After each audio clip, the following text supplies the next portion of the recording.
ഭാരങ്ങൾ വഹിക്കുന്നവൻ, എനിക്കായി കരുതുന്നവൻ, ഭാരങ്ങൾ വഹിക്കുന്നവൻ, എന്നെ കൈവിടാത്തവൻ, യേശു എൻ കൂടെയുണ്ട്. എന്നെ കൈവിടാത്തവൻ, യേശു എൻ കൂടെയുണ്ട്. പരീക്ഷ എന്റെ ദൈവം അനുവദിച്ച പരിഹാരമെനിക്കായി കരുതിയിട്ടുണ്ട്. പരീക്ഷ എന്റെ ദൈവം അനുവദിച്ചാൽ പരിഹാരമെനിക്കായി കരുതിയിട്ടുണ്ട്. എന്തിനെന്ന് ചോദിക്കില്ല ഞാൻ, എന്റെ നന്മയ്ക്കാണെന്നറിയുന്നു ഞാൻ. എന്തിനെന്ന് ചോദിക്കില്ല ഞാൻ, എന്റെ നന്മയ്ക്കാണെന്നറിയുന്നു ഞാൻ. കർത്താവിന്റെ പരിശുദ്ധ നാമത്തിന് മഹത്വമുണ്ടാകട്ടെ. കർത്താവ് നമ്മോട് സംസാരിച്ചു കൊണ്ടിരുന്ന വചനം നാം ഓർത്തുകൊള്ളണം. രാഹാവ് എങ്ങനെയാണ് അറിയപ്പെടുന്നത്, എന്തായി തീർന്നു? ഇത് ആ സ്ത്രീയുടെ മാത്രം കാര്യമല്ല, നമ്മുടെ എല്ലാവരുടെയും വിഷയമാണ്. ലോകത്തിലേക്ക് നോക്കുമ്പോൾ ആത്മാർത്ഥമായിട്ട് ചോദിച്ച ചോദ്യമുണ്ട്. അനവധി നിഷ്കളങ്ക ഹൃദയങ്ങൾ ചോദിച്ചിട്ടുണ്ട്. നിങ്ങൾ പറയുന്നത് പോലെ ആകാശമേഘങ്ങളിൽ കർത്താവ് വന്ന് ആകാശമേഘങ്ങളിൽ ദൂതന്മാരുടെ സഹായത്തോടുകൂടി തനിക്കുള്ളവരെ ഭൂമിയിൽ നിന്ന് എടുത്തുകൊണ്ട് പോകുന്ന ഒരു ക്രിയ നടക്കുമ്പോൾ ഈ ഭൂമിയിൽ നിന്ന് അത് ആരെയാണെന്നൊന്ന് കാണിച്ചു തന്നെ. സഭയിൽ മതി, ഇനി ലോകത്തിലും എവിടെ നിന്നായിരുന്നാലും മതി. നമുക്കങ്ങനെ പറയുമ്പോൾ ഉത്തരം മുട്ടിപ്പോവും. കാരണം ഏറ്റവും ആദ്യം നമ്മളിലേക്ക് നോക്കിയാൽ മതി. സാധ്യമല്ല. ഒരു മനുഷ്യനിലേക്ക് നോക്കി അവൻ ദൈവത്തിന്റെ മുമ്പാകെ ഈ പറഞ്ഞ കാര്യങ്ങൾക്കൊക്കെയും യോഗ്യനായിട്ട് നമ്മൾ കാണുന്നില്ല. യേശു തന്നെ പറഞ്ഞു, മനുഷ്യനിൽ സ്വാഭാവികമായിട്ട് അല്ലെങ്കിൽ സ്വതവേ ഉള്ളത് എന്തെന്ന് യേശു അറിഞ്ഞിരുന്നത് കൊണ്ട് ഒരു മനുഷ്യനെയും വിശ്വസിച്ച് തന്നെ ഏൽപ്പിച്ചിട്ടില്ല. ഒരൊറ്റ മനുഷ്യനെ യേശുവിന് വിശ്വാസമില്ലായിരുന്നു. പിന്നെ എന്തിനാ മറ്റുള്ളവരുടെ കാര്യം പറയണം? ഒറ്റ മനുഷ്യൻ. കാരണം മനുഷ്യനിൽ സ്വതവേ ചില കാര്യങ്ങളുണ്ട്, അവന്റെ പ്രവൃത്തിയിലില്ല. അതുകൊണ്ട് തന്നെ അതിപ്പോ ഈ അബ്രഹാം പിതാവായിരുന്നാലും ഈ രാഹാബായിരുന്നാലും യേശു ഒഴികെ ബാക്കിയുള്ള എല്ലാവരിലും അതുണ്ട്. പിന്നെ എങ്ങനെ ഈ കാര്യം സാധിക്കും? അത് സാധിക്കുന്നതിനാണ് വചനം പറഞ്ഞ് നമ്മൾ പഠിക്കുന്നത്. വിശ്വാസം ഉള്ളിൽ സൂക്ഷിച്ചുകൊണ്ടിരിക്കുന്നവർക്ക് ദൈവം ഒരവസരം കൊടുക്കും, വിശ്വാസത്തിന്റെ പ്രവൃത്തി ചെയ്യാനുള്ള അവസരം. തെസ്സലോനിക്ക ലേഖനത്തിൽ എഴുതിയിരിക്കും പ്രകാരം മനുഷ്യന് 3 കാര്യങ്ങളാണ് തെളിയിക്കേണ്ടത്. ഏതൊക്കെയാ? ഒന്ന്, വിളിക്ക് യോഗ്യത തെളിയിക്കണം. അതായത് അവൻ വിളിച്ചത്, ചിലപ്പോ ഒരിക്കലും ഒരു കല്യാണത്തിന് ഞങ്ങൾ പോയി. ആ വിളിച്ചപ്പോ അവിടെ വിവാഹം നടക്കുന്ന പെൺകുട്ടിയുടെ അമ്മാവന്മാര് പ്രശ്നം ഉണ്ടാക്കുക. അപ്പൊ അന്നേരം പെൺകുട്ടിയുടെ അമ്മ പറയാ, ഒരു കാര്യമില്ല, ഞാൻ അന്ന് പറഞ്ഞതാ പ്രശ്നം ഉണ്ടാക്കുന്നവരെ വിളിക്കില്ലെന്ന്. അപ്പോ ഒന്നാമത് മനുഷ്യൻ തെളിയിക്കേണ്ടതാണ് വിളിക്ക് യോഗ്യത തെളിയിക്കണം. ഇന്ന് സ്വർഗം ദുഃഖിക്കുന്നുണ്ടോ? ഭൂമിയിൽ മനുഷ്യനെ ഉണ്ടാക്കൊണ്ട് ദൈവം ദുഃഖിച്ചു എന്ന് വചനത്തിൽ നമ്മൾ ഗ്രഹിക്കുന്നത് പോലെ നമ്മെ വിളിച്ചത് കൊണ്ട് വേണ്ടായിരുന്നു എന്ന് ചിന്തിക്കുന്നുണ്ടോ? അങ്ങനെയുണ്ടോ എന്ന് ഏറ്റവും ആദ്യമേ തന്നെ ചിന്തിച്ചു നോക്കണം. അങ്ങനെയില്ല എങ്കിൽ വിളിക്ക് യോഗ്യരായിട്ട് എണ്ണണം. കർത്താവ് പറഞ്ഞിരിക്കുന്നത് വിളിക്ക് യോഗ്യത എന്താ?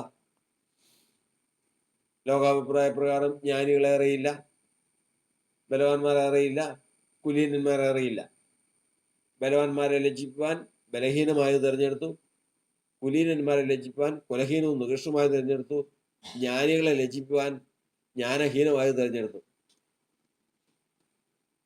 കർത്താവ് തെരഞ്ഞെടുത്ത ഈ ലോകത്തു നിന്നും ഇങ്ങനെ തെരഞ്ഞെടുത്ത മനുഷ്യരെ ഇതിന്റെ അകത്ത്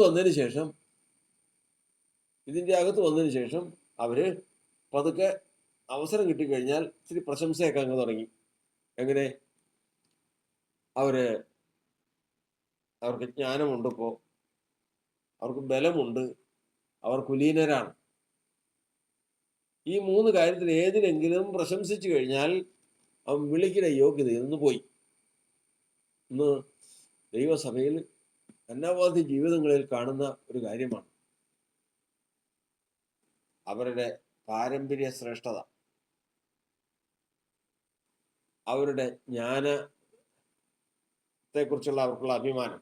തനിക്ക് തന്നെ ജ്ഞാനിയായിട്ട് തോന്നുന്നവർ, തനിക്ക് തന്നെ ബലമുള്ളവരായിട്ട് തോന്നുന്നവർ, അവർ യോഗ്യരല്ല. വിളിക്ക് യോഗ്യരായിട്ടുണ്ടെങ്കിൽ ദൈവം വിളിച്ച വിളിയിൽ എന്നും തൻ്റെ ദൃഷ്ടിക്ക് താൻ ജ്ഞാനമില്ലാത്തവനും ബലമില്ലാത്തവനും കുലഹീനും നികൃഷ്ടനുമായിരിക്കണം. മറ്റുള്ളവരെന്ത് പറയട്ടെ? അപ്പൊ അപ്പോസ്തലനായ പൗലോസിനെ നോക്കിക്കഴിഞ്ഞാൽ പാരമ്പര്യമില്ലെന്ന് പറഞ്ഞാൽ നടക്കുമോ? ജ്ഞാനമില്ലെന്ന് പറഞ്ഞാൽ നടക്കുമോ? ഉണ്ട്, ഇതൊക്കെ ഉണ്ട്. പക്ഷെ പൗലോസിനോട് ചോദിച്ചാലോ, അറിയേണ്ടതുപോലെ ഞാൻ ഇന്നുവരെ ഒന്നും അറിഞ്ഞിട്ടില്ല, ബലഹീനമാണ്, ഞാൻ ബലഹീനനാണ്. ക്രിസ്തു നിമിത്തം ഈ ജഡപ്രകാരമുള്ള പാരമ്പര്യം മുഴുവനും ചവറം തന്നെയവനാണ് ഞാൻ. കാരണം അത് ചവറ. അങ്ങനെയാണ് ഒരു മനുഷ്യന്റെ മനസ്ഥിതി ആയിരിക്കേണ്ടത്. അതുപോലെ തന്നെ ഇവിടെ വരുന്നതിന് മുമ്പ് മുഴുവനുമുള്ള കാര്യങ്ങൾ, പഴയ കാര്യങ്ങൾ മുഴുവനും ലജ്ജയോടെ ഓർക്കണം. അപ്പോൾ ഒന്നാമത്തെ ഘട്ടം നമ്മൾ ചെയ്യേണ്ടത് വിളിക്ക് യോഗ്യരായിട്ടെണ്ണണം. രണ്ടാമത്തത് സൽഗുണത്തിലുള്ള താല്പര്യം, നന്മ ചെയ്യണം, നല്ലത് പ്രവർത്തിക്കണം എന്നുള്ള ആഗ്രഹം, സൽപ്രവൃത്തി ചെയ്യണം. വിശ്വാസം വന്നു കഴിഞ്ഞാൽ എപ്പോഴും ചിന്തിച്ചിരിക്കേണ്ടതാണ്, എനിക്ക് ഇങ്ങോട്ട് കിട്ടണം എന്നുള്ളതല്ല. ദൈവമേ, ഞാൻ മരിക്കുന്നതിന് മുമ്പ്, എൻ്റെ കാലം അവസാനിക്കുന്നതിന് മുമ്പ് കർത്താവ് എനിക്ക് വെച്ചിരിക്കുന്ന സൽപ്രവൃത്തി ഏതാണെന്ന് എനിക്കറിയാൻ പാടില്ല. അതിന് ഹൃദയദൃഷ്ടി പ്രകാശിക്കണം. അവൻ്റെ വെളിയാലുള്ള ആശ എന്നതെന്ന് അറിയണമെങ്കിൽ ഏത് സൽപ്രവൃത്തിയാണ് കർത്താവ് എന്നെ കൊണ്ട് ചെയ്യാൻ ഉദ്ദേശിച്ചിരിക്കുന്നത്, അതിങ്ങനെ അന്വേഷിച്ച് നടക്കുന്നവർക്ക് കർത്താവ് വെളിപ്പെടുത്തി കൊടുക്കും. അത് ചെയ്യുകയും ചെയ്യും. അപ്പൊ രണ്ടാമത്തെ കാര്യമായി. മൂന്നാമത്തെ കാര്യമാണ് വിശ്വാസത്തിന്റെ പ്രവൃത്തി. വിശ്വാസത്തിന്റെ പ്രവൃത്തി എന്ന് പറയുന്നത് കർത്താവ് വിളിച്ചപ്പോൾ കർത്താവ് വിശ്വസിച്ച വിശ്വാസത്താൽ ഒരു പ്രവൃത്തി ദൈവം ഉദ്ദേശിച്ചിട്ടുണ്ട്. അത് ചെയ്യാനുള്ള സന്ദർഭം വരുമ്പോൾ അതിനുവേണ്ടി ഒരുങ്ങിയിരുന്നാൽ ആ പ്രവൃത്തിയോടുകൂടി അവന്റെ സകല ജീവിതത്തിലെ ദോഷവശങ്ങൾ മുഴുവനും അറിയപ്പെടുന്നത് വേശ്യയെന്നാണ്. അറിയപ്പെടുന്നത് പട്ടണത്തിലെ വേശ്യയാണ്, നല്ല പേരല്ല. ഒരാളും നല്ലത് പറയാനില്ല. പക്ഷെ ഒറ്റുകാരെ കൈക്കൊണ്ടതോടുകൂടി അവളുടെ ജീവിതം മാറി. വിശ്വാസത്തിന്റെ പ്രവൃത്തി അവൾ ചെയ്തവളാ. ഇന്ന് മുതൽ അവള് ഇസ്രായേലിയ യുവതിയാണ്, ഇസ്രായേലി സ്ത്രീയാണ്. അവളെ ആ നിലയിലേക്ക് മാറ്റാൻ പോവുകയാണ്. കാരണം അവർ വിശ്വാസത്തിന്റെ പ്രവൃത്തി ചെയ്തതാണ്. ഇനി മുതൽ മേലാൽ വേശ്യയെന്ന് വിളിക്കാൻ പാടില്ല. ഇതുപോലെ ഒരു പ്രവൃത്തി, വിശ്വാസത്തിന്റെ പ്രവൃത്തി ദൈവത്തിന് ജനത്തിന് വെച്ചിട്ടുണ്ട്. ആ പ്രവൃത്തിയോട് കൂടിയാണ് അവര് കർത്താവിലേക്ക് പ്രവേശിക്കുന്നത്. അതുവരെയുള്ള അവരുടെ ജീവിതം എന്ന് പറഞ്ഞാൽ ആരെങ്കിലും കള്ളനെ കൊണ്ടുപോയി പരദേശിയെ കൊണ്ടിരുത്തുമോ? 100 കാര്യങ്ങൾ പറയാനുണ്ടാവും. അവൻ പിടിച്ചു പറിക്കുന്നതും അവനിൽ അവിടെ പരസ്യമായിട്ട് പിടിച്ചു നിർത്തിയിരിക്കുന്നത് ഞാൻ കണ്ടതാ. പലരും സാക്ഷി പറയാനുണ്ടാവും. അവനെ കളവ് കേസിന് പിടിച്ചിട്ട് പോലീസുകാർ പിടിച്ചോണ്ട് പോയത് കണ്ടതാ. എന്നിട്ട് അവൻ സ്വർഗത്തിൽ പോകുമെന്ന് പറഞ്ഞാൽ എന്നാൽ എങ്ങനെയായിരിക്കും സ്ഥിതി? പക്ഷെ സംഭവിച്ചത് എന്താ? സംഭവിച്ചത് അനുദമിച്ച് കർത്താവിലേക്ക് നോക്കി, കർത്താവേ നീ പുനരുദ്ധാനം പ്രാപിച്ച് രാജ്യത്വം പ്രാപിച്ചു വരുമ്പോൾ എന്നെയും കൂടി ഓർത്തുകൊള്ളണമെന്ന് പറഞ്ഞപ്പോ കർത്താവ് പറഞ്ഞു, നീ എന്നോട് പരദേശിയിലിരിക്കും. അവന്റെ ജീവിതം മാറി. കള്ളനെ നോക്കിക്കൊണ്ടിരിക്കുന്നവർ അത് കണ്ടു. എല്ലാവരും കള്ളനെ നോക്കി, കള്ളൻ കർത്താവിനെ നോക്കി.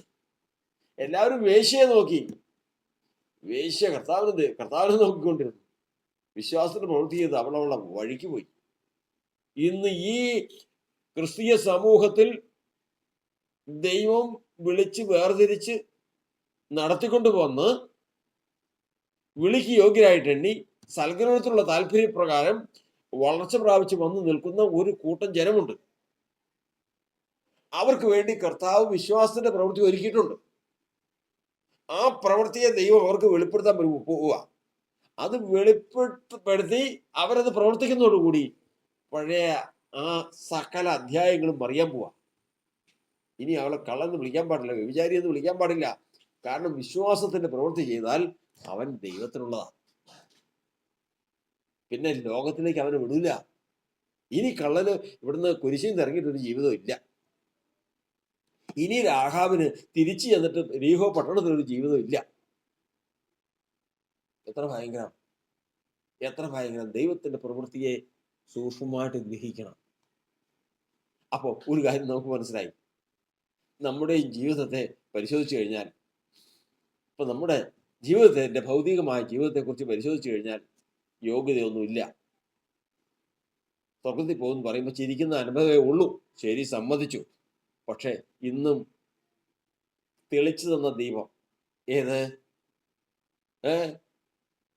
അരണ്ട വെളിച്ചത്ത് പ്രകാശിക്കുന്ന വിളക്ക് പോലെ തെളിച്ചു തന്ന ദീപം കെടാതെ സൂക്ഷിക്കുന്നവരുണ്ട്. ഇതെല്ലാം ആണെങ്കിൽ ദോഷകരമായ സകല വശങ്ങളും ഉള്ളപ്പോൾ തന്നെ അത് കെടാതെ സൂക്ഷിക്കുന്ന സൂര്യൻ ഉദിക്കുവോളം, ഉദയസൂര്യൻ ഉദിക്കുവോളം, ഹൃദയങ്ങളിൽ ഉദയനക്ഷത്രം ഉദിക്കുവോളം അതിനെ കരുതിക്കൊണ്ട് നടക്കുന്നവരുണ്ട്. അവര് ആ സമയത്ത് വിശ്വാസത്തിന്റെ പ്രവൃത്തി കർത്താവ് അയക്കും. ആ സമയത്ത് അത് പ്രവർത്തിക്കും. അവർക്ക് അത് വിഷയമല്ല. കാരണം ആ പ്രവൃത്തി അവർ ചെയ്യും. അല്ലാത്തവർക്ക് ചെയ്യാൻ പറ്റില്ല. കാരണം പറ്റുമോ? ലോത്ത് ജനം തിക്കി അകത്ത് കൂടിയപ്പോ പറഞ്ഞു, എന്റെ സഹോദരന്മാരെ, നിങ്ങൾ എന്തായി ചെയ്യുന്നത്? എന്റെ ഭവനത്തിൽ വിരുന്നുകാരായിട്ട് അതിഥികളായിട്ട് വന്ന് ഞാൻ വിളിച്ചുകൊണ്ട് വന്നതാ. നിങ്ങൾ അവരോട് ദോഷം നിങ്ങളൊരു കാര്യം ചെയ്തോ. എനിക്ക് 2 പെൺകുട്ടികളുണ്ട്, കന്യകമാരാ, വിവാഹം കഴിക്കാനുള്ളവരാ. അവരെ ഞാൻ പുറത്തിറക്കി കൊണ്ടുവരാം. നിങ്ങൾ ഇഷ്ടം പോലെ ചെയ്തു അവരോട്. പക്ഷെ ഇവരോട് മാത്രം ചെയ്യല്ലേ. ദൈവത്തിന് മുമ്പാകെ വിശ്വാസത്തിന്റെ പ്രവൃത്തി ചെയ്യുമ്പോഴേ കുറച്ച് ബുദ്ധിമുട്ടുണ്ട്, കുറച്ച് പ്രയാസങ്ങളൊക്കെ ഉണ്ട്. ദൈവം അത് വിശ്വാസത്തിന്റെ പ്രവൃത്തിയായിട്ട് കൈക്കൊണ്ടു. ലോത്ത് ആ അപകടത്തിൽ നിന്നും, തീയിൽ നിന്നും, സോദോം ഗോമറയിൽ നിന്നും രക്ഷപ്പെട്ട് അവൻ വേറൊരു തലമുറയായി തീർന്നു. ഇന്ന് കർത്താവിന്റെ സന്നിധിയിൽ നാം കേട്ടത് ഏറ്റവും വിലപ്പെട്ടതാണ്. പേര് കേൾക്കുമ്പോ എന്താ? പേര് കള്ളൻ, വേശ്യ, പാപികളുടെ ഇടയിൽ ജീവിക്കുന്നവൻ. മോശമൊന്നുമല്ല. ഈ ലോകത്തിനേക്കാൾ വലിയ വിളവ് അവന്റെ കയ്യിലിരിക്കുന്നത്. ഇതൊക്കെ പറയാൻ ആളുണ്ടാവും. പക്ഷേ കർത്താവ് ഏൽപ്പിച്ച അതിവിശുദ്ധ വിശ്വാസം അത് നഷ്ടപ്പെട്ടു പോകാതെ, ഇതെല്ലാം ഉള്ളപ്പോൾ തന്നെ ഉള്ളിലൊരു വേദനയുണ്ട്. ദൈവമേ വിളിയാൽ ദൈവം ആശിച്ചിരിക്കുന്നതിന് ഭംഗം വരുത്താതെ സൂക്ഷിച്ചുകൊണ്ട് പോകുന്ന ഒരു കൂട്ടം ജനം ഇതാ അവരുടെ മുമ്പിലേക്ക് വിശ്വാസത്തിന്റെ പ്രവൃത്തി കർത്താവ് പറയാൻ പോവാ. ഒറ്റുകാരെ കൈക്കൊണ്ടതുപോലെ, വഴിപോക്കരെ ലോത്ത് കൈക്കൊണ്ടതുപോലെ, കൂട്ടുകാരൻ കർത്താവിന് നിന്ദിച്ചപ്പോ ഉള്ളു വേദന എടുത്ത് പറഞ്ഞതുപോലെ കൂട്ടുകാരനെ ശാസിച്ചു. സമശിക്ഷാവിധിയിലായിട്ടും നീ ദൈവത്തെ ഭയപ്പെടുന്നില്ലയോ? ശാസിച്ചതുപോലെ ഒരു സൽപ്രവൃത്തി, ഒരു വിശ്വാസത്തിന്റെ പ്രവൃത്തി നമുക്കും വെച്ചിരിക്കുന്നു.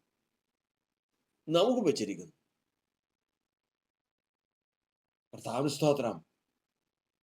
ആദ്യ വിശ്വാസം നഷ്ടപ്പെടുത്താതെ സൂക്ഷിക്കുന്നവർക്ക് അത് നിവർത്തിക്കാൻ കർത്താവ് കൃപ തരും. അന്ന് വരെയുള്ള അവരുടെ ജീവിതം മാറി വേറൊരു ജീവിത കാലഘട്ടത്തിലേക്ക്, വേറൊരു ജീവിത അവസ്ഥയിലേക്ക് അവർ പ്രവേശിക്കും.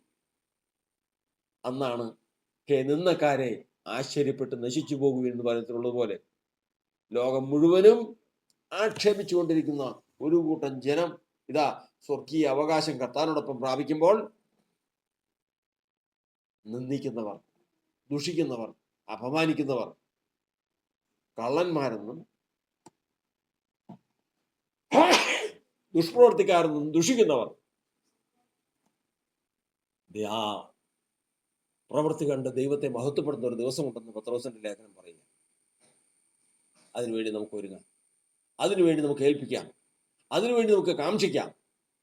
നമ്മിൽ കർത്താവ് അനുഭവിച്ചിരുന്ന വിശ്വാസം നഷ്ടപ്പെട്ടു പോകാതെ സൂക്ഷിക്കാൻ ദൈവത്തിന്റെ പരിശുദ്ധാത്മാവിന്റെ സഹായം നമുക്ക് നൽകട്ടെ. മുട്ടുമടക്കാൻ പ്രാർത്ഥിക്കാം. പരിശുദ്ധനായ ദൈവമേ, സ്വർഗസ്ഥ പിതാവേ,